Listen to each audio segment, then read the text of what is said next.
Today on the YY family, my dad's gonna show me how an elevator works. Grandpa's gonna show me where stars come from and what happens when they go out. Cowabunga, surf's up! Grandma and I are gonna travel back in time to find out where sand comes from. Uncle Micro and Uncle Scoper are gonna explain why we have reflexes.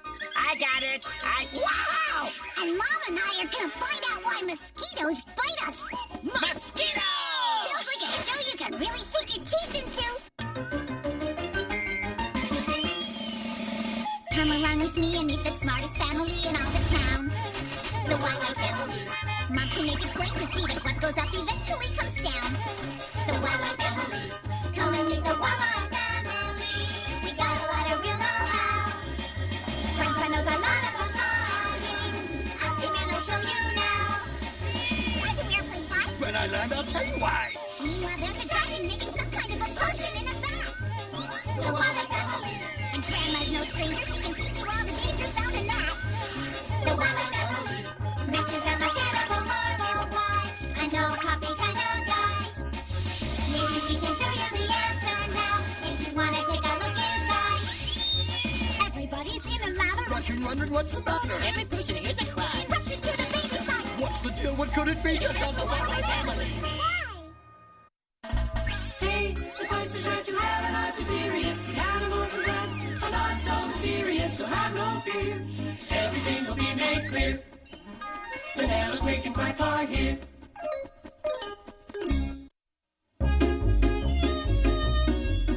This is the moment of supreme concentration.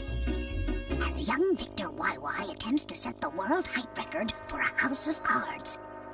And he's done it! Well, champ, how does it feel? Kinda itchy. That looks like a mosquito bite. Mosquito! It's mine! No, I saw it first. Don't look so sad. You can make another, bigger one. Meanwhile, this ointment will soothe your bite. Well, why do mosquitoes bite us? Actually, only female mosquitoes bite you. Male mosquitoes feed on nectar or other plant juices. Okay, why do female mosquitoes bite us? Well, females feed on blood to build their energy. This helps their eggs to develop. Whoa, that's pretty gross, Mom. Mosquito! Mosquitoes are fascinating creatures. Let's follow one. Okay, as long as I don't get bitten again. There it is, straight ahead. Wow, she's fast. Doesn't she ever get tired? Mosquitoes can fly for up to 35 hours without stopping. Hey, Mom, how did she find that fisherman? The mosquito can detect the carbon dioxide we give off when we breathe. Then when she gets close enough to sense our body heat, she knows she's got a meal. That's kind of disgusting. Yeah, well, no one knows more about disgusting than you. Hush, you two. We don't want to miss the show. To begin with, she sinks her piercing beak into the skin until she finds a little vessel full of blood. How come the man doesn't feel a mosquito biting him? While she's sucking the blood, the mosquito injects her saliva into the skin. Mosquito saliva contains special substances that send our skin to sleep. That's why we don't feel the bite. For a while, anyway. Do mosquitoes bite everybody? Yes, but some people are more sensitive to the bites than others.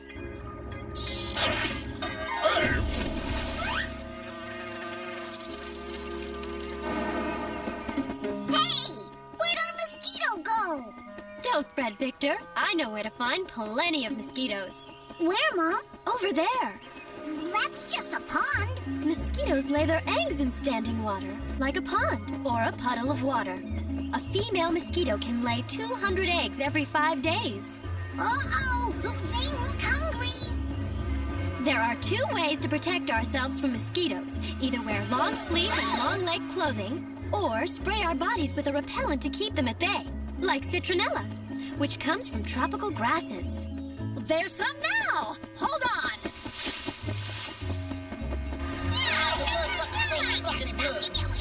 We sure got lucky that time. Speak for yourself. I've been bitten. Then I guess you got the point of this episode. Oh, Mom. Hey, come on. If Scopo said that, you'd be laughing hysterically.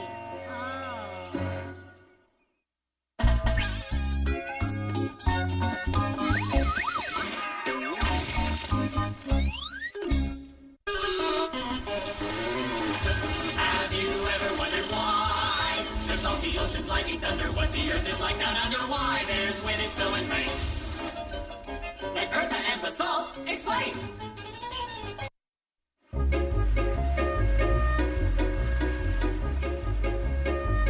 That's it. The last tower. Cowabunga, surf's up! Well, Zygo, that was a great castle. Basalt, you really need to watch where you're going. Now Victor has to build another castle. On the bright side, there is plenty of sand. Yeah. Say, Grandma, where does sand come from? I'll show you, dear. Basalt, we're time traveling. Hey, neat. We're 100 million years in the past, the height of the age of dinosaurs. Dinosaurs rock. We're really here to check out this volcano. Its lava is cooling to form rocks, and those rocks will become sand. Ah, get out of here. Rocks are all hard and everything. It's true. See those rocks sliding down the mountain? Yeah. Hey, they're busting apart. Right. Eventually, they wind up in rivers, and the action of the water breaks them up even more, one tiny little piece at a time. This slow wearing away of rock and stone is called erosion. Wait a minute. Now, even with this erosion, a rock is still harder than water. Yes, but if the water is moving, like in a stream or river, its current can wear a stone completely away in a few thousand years. Let's go back to our own time. That's where the sand on the beach comes from. It's carried down from the mountains By the river. Right. But sand comes from other places too. Basalt! Submersible mode! Underwater, the waves and ocean currents erode not only rocks and stones, but the coastline itself. And the same waves that wear down the rocks also deposit more sand on the beach. Here, Victor, take a look. Whoa, that's a lot of sand castles, all right. You know, Victor, there are as many different types of sand as there are different types of rock. In Hawaii's volcanic sands, for instance, there's iron and basalt. Basalt? Here I am! No, the other basalt. A kind of black volcanic rock. A basaltic beach would be all black sand. Basalt?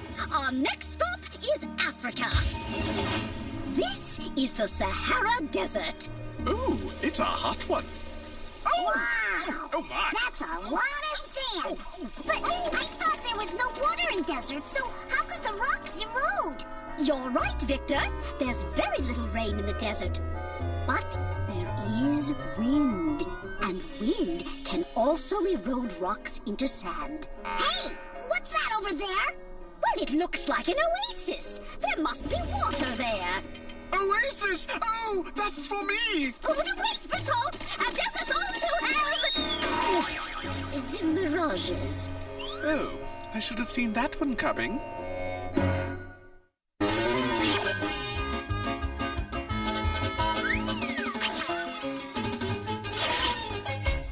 Who has all the answers about the sun and moon and stars? That would be Zygo and Magic. Who can tell us all about the atmosphere and Mars? That would be Zygo and Magic. Pick a spot in outer space, they've been all around the place. Zygo and Magic, here they come.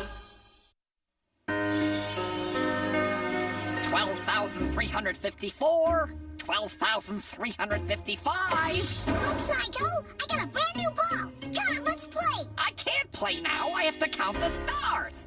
Oh, I thought there were billions of stars. Oh, no. I've lost count. But Zygo, why are you counting the stars? Because we think one of them may have died. Yeah, and Grandpa Matic had the bright idea of counting them to see if any are missing. Stars die? I thought they just go on shining forever.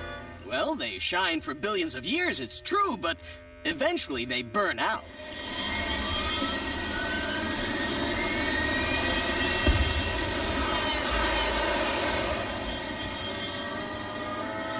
This is a nebula, Victor.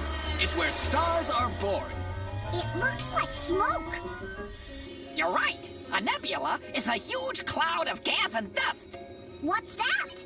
Well, we can't hang around for billions of years waiting for a star to form, so Grandpa Matic invented a clock that speeds up time.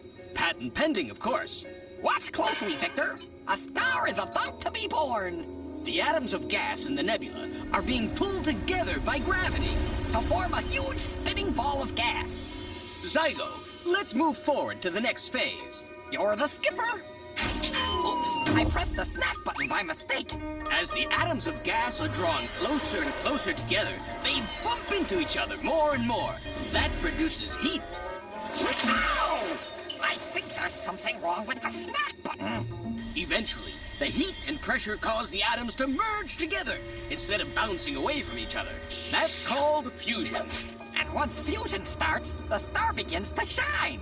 The birth of this star took 50 million years.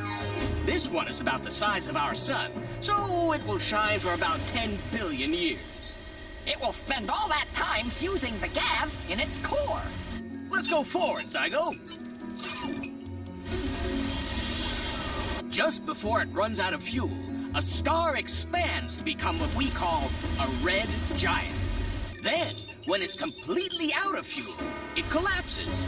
Gravity once again pulls the gases of the star closer together. Eventually, it becomes a white dwarf. If it continues to collapse, it will form a black hole, whose gravity is so strong that even light is trapped. Now, if a star is massive enough, instead of collapsing, it can explode. This one has used up its fuel and has become a red giant. Red giant? It's a super red giant. What, that's right. And it's burned up its fuel about 4 million years sooner than a smaller star would.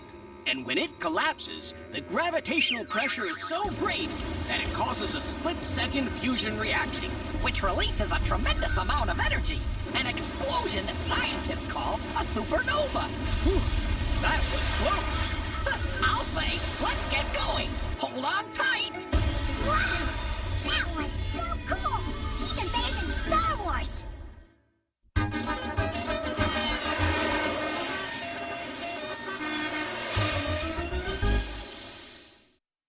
How does it do this? How does it do that? Max is the one with the electronic knack. Machines are his thing, so don't go berserk. Max on the job. You'll find out how they work.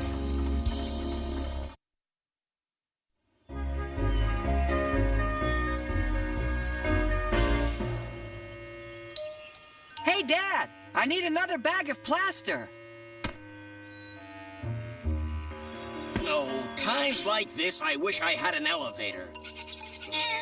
If we had an elevator, I'd spend all day riding up and down. How does an elevator work? All elevators use pulleys. A pulley makes it easier to lift things. All you need is a rope and a counterweight. You see, Victor? It's easy. Well, that's enough general principle. Let's go see a real elevator. Okay! Basalt, would you mind terribly taking us into town? When were elevators invented? Well, the pulley has been around since ancient times. But the first elevator for public use was installed in 1857 in a New York store. So, how does it work? The elevator runs along a shaft, which is a deep well fitted with rails. The elevator car, which carries the passengers, moves along these rails, and it's hauled up by a cable running through a pulley. But the pulley can't work the whole elevator. Right you are. There's a lot more. Come on. Take a look. What the? At the end of the elevator cable is a counterbalance, which is made of heavy metal plates. When the car goes up, the counterbalance goes down.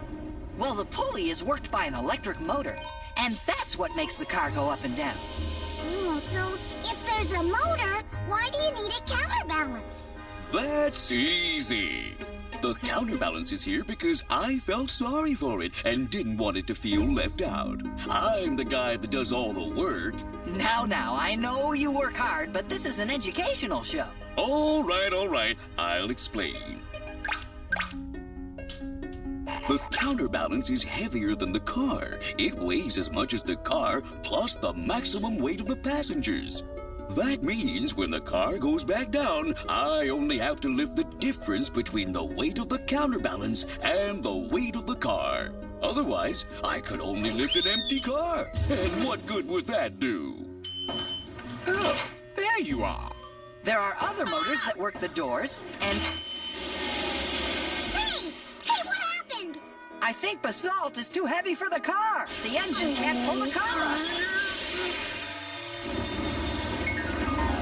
Yeah. What if the cable breaks? You want to take this one? Go ahead. You're doing fine. First of all, there's no chance of that happening. But even if it did, the elevator is equipped with powerful brakes to keep the car from falling. There you are, Victor. Now you know all about elevators. Excuse me. There's one little thing about elevators you forgot to mention. What? An elevator isn't a toy!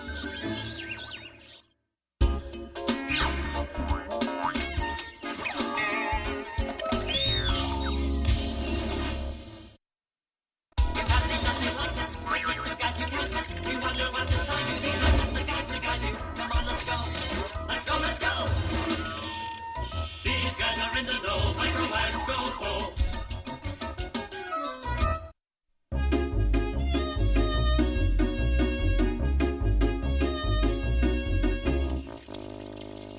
How those potatoes doing? Coming right up. I got it. Wow! Oh, yummy.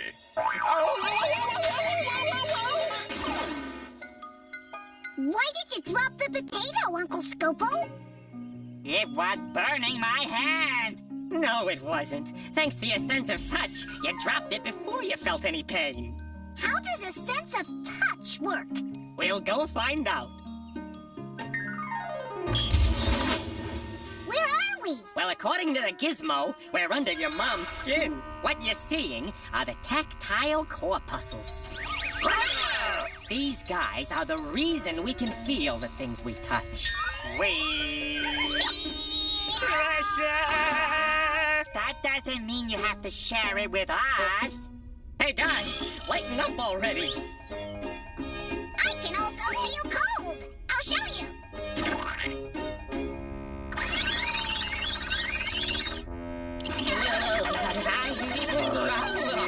That's cold, all right. I can feel heat. And I can feel pain. I'll demonstrate. No! I mean, that won't be necessary. Thanks for your time. Those guys got a lot of nerve. Yes. Let's keep an eye on them from here. What are they doing? When they feel sensation, they change it into electrical signals, which then travel to the brain. Ah, there goes one now. We'll follow.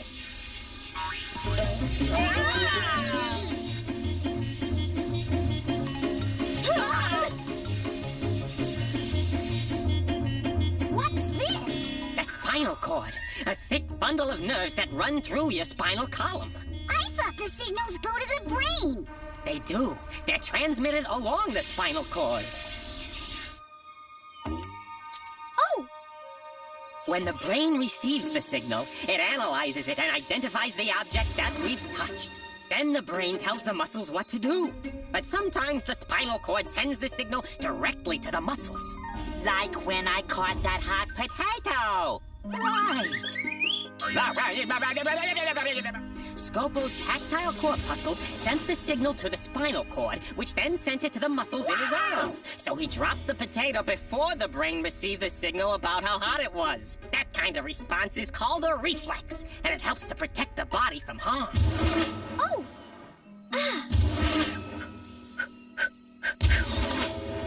Micro, I know you're a great cook, but just how are we supposed to eat these potatoes? with style.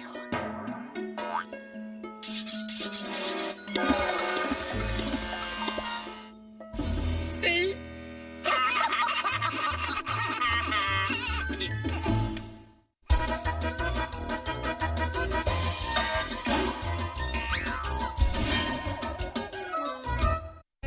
Well, Victor, what'd you learn today?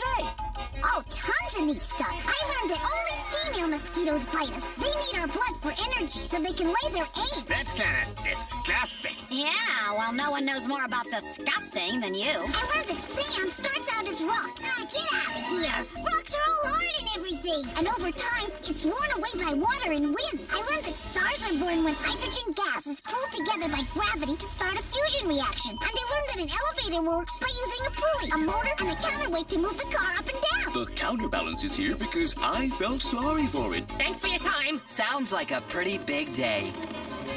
It was, but I still have plenty of questions left for next time.